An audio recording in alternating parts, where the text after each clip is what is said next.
kelas 12 Ekonomi 1. Saya berasal dari SMA Negeri 18 Medan. Jadi, saya berada di Museum Negeri Sumatera Utara. Ikuti video saya sampai habis ya. Bye-bye!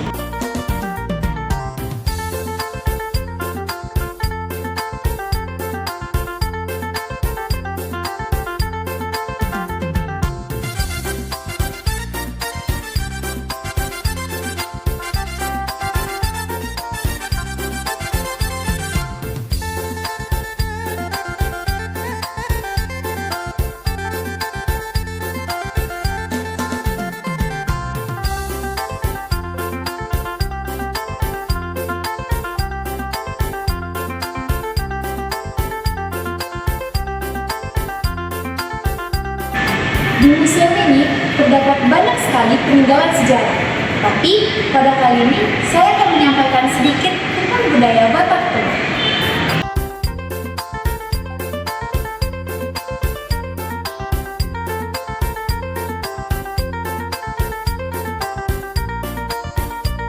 Jadi yang pertama saya akan membahas asal-muasal suku Batak Toba. Secara ilmiah, suku Batak Toba berasal dari bangsa Austronesia yang bermigrasi 3.000 sampai 4.000 tahun yang lalu, yang menetap di Sumatera Utara, daerah Toba, tepatnya di Bukit Pusuk Buhit. Ini adalah Rumah Bolon. Rumah Bolon adalah rumah adatnya suku Batak Toba. Orang-orang Batak Toba terdahulu awalnya tinggal di rumah ini. Bukan sekedar tempat tinggal, melainkan status sosial. Bolon yang artinya besar, yang berarti rumah bolon artinya rumah besar. Fun fact-nya, rumah bolon sampai sekarang belum punah. Jadi kita masih bisa melihat rumah bolon di daerah-daerah Toba sana. Rumah bolon simbol identitas masyarakat Batak.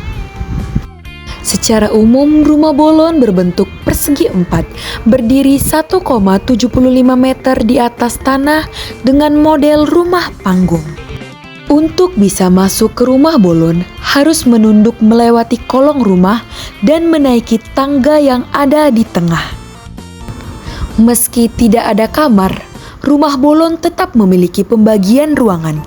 Ada jabu bona, yaitu ruang belakang di sudut sebelah kanan. Jabu soding berhadapan dengannya di sudut kiri, jabu suhat di sudut kiri depan, tampar piring di sebelah jabu suhat, dan jabu tonga-tonga di jabu bona. Jabu bona ditempati khusus oleh keluarga kepala rumah. Jabu soding adalah tempat untuk perempuan pemilik rumah dan istri tamu yang datang, sekaligus tempat diadakan upacara adat. Jabu suhat merupakan ruang khusus untuk anak laki-laki paling tua yang sudah menikah. Tampar piring adalah ruang untuk tamu. Terakhir, jabu tonga-tonga di jabu bona adalah ruang untuk keluarga besar. Sekarang, rumah bolon sering dijadikan objek wisata Sumatera Utara. Maka daripada itu, kita harus bantu melestarikannya.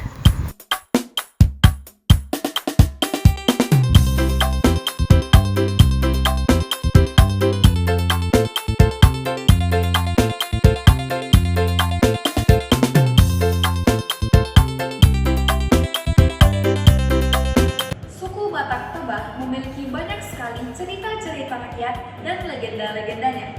Namun, pada kali ini saya akan menceritakan secara singkat satu legenda yang cukup terkenal, yaitu Si Gale-Gale.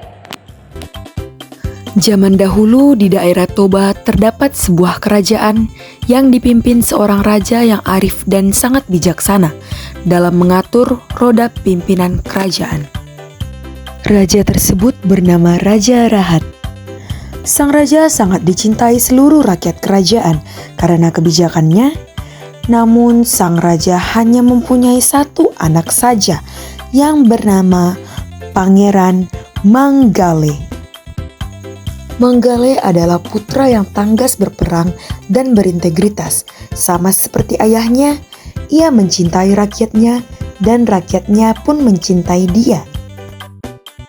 Zaman yang dilalui kala itu masih sering terjadi adu kekuatan atau perang antar satu suku kerajaan dengan satu suku kerajaan yang lainnya. Saat peperangan sedang terjadi antar suku, sang anak yang hanya semata wayang ini ikut dalam bertempur melawan satu suku kerajaan lainnya. Malang sudah nasib sang anak raja tersebut. Manggale gugur dalam peperangan melawan musuh suku kerajaan yang menyerang daerah negerinya tercinta. Hari demi hari, sang raja selalu diliputi rasa sesal yang tiada taranya. Mengapa dulu beliau mengajak sang anak bertempur melawan musuh dan mengakibatkan sang anak meninggal dunia? Dan pada akhirnya kerinduan yang terus berkepanjangan itu membuat sang raja kini menjadi sakit. Dan kerinduannya tidak dapat terobati selain rasa bersalah yang selalu terbayang dalam ingatannya. Pada akhirnya jatuhlah pilihan untuk mengobati sang raja dengan cara memanggil orang sakti atau orang pintar atau tabib sakti, dan dari hasil pengobatan yang dilakukan orang pintar tersebut, barulah seluruh abdi penasehat kerajaan tahu bahwa sang raja merasa sakit, memendam rindu dan penyesalan terhadap anaknya yang gugur di medan perang melawan musuh dari kerajaan lain.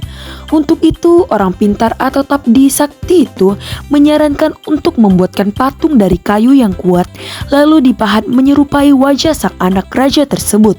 Seluruh penasehat kepercayaan kerajaan akhirnya setuju atas saran yang dianjurkan sang tabib sakti.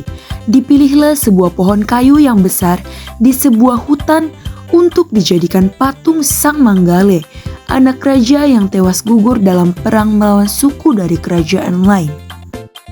Selang beberapa minggu kemudian, selesailah patung Manggale dibuatkan persis seperti mirip wajah sang anak raja, dan upacara pun kini sedang dipersiapkan untuk digelar membawa patung tersebut menuju istana kerajaan saat itu.